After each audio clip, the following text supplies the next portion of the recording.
In today's video, I'm going to teach you how to connect Typeform to your mobile app using either an embedded form or an API sync workflow. There are two main ways to do this, and the right option depends on how closely you want Typeform to interact with your app. The first option is the simplest, embedding the form directly inside your app. The second option is more advanced and is better if you want form responses to automatically update user data in your own database. If you want the fast and easy route, start with the embedded option. Copy your Typeform URL, then place it inside your app using a web view component. This allows the form to open directly inside the mobile app so users can complete it without being redirected somewhere else. It's a clean solution when your main goal is simply to display the form in-app. As you set this up, make sure the web view is loading properly on both major mobile platforms and that the form feels smooth and readable on smaller screens.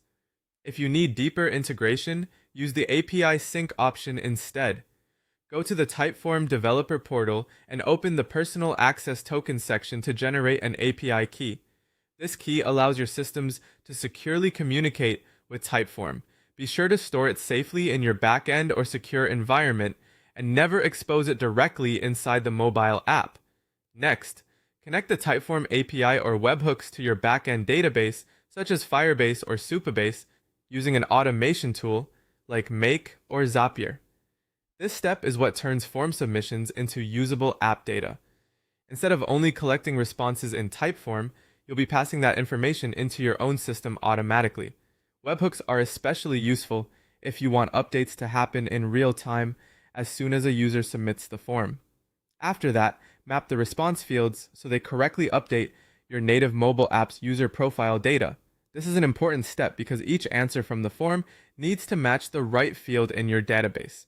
For example, profile preferences, onboarding responses, or account-related details should all be assigned carefully so your app reflects the correct information.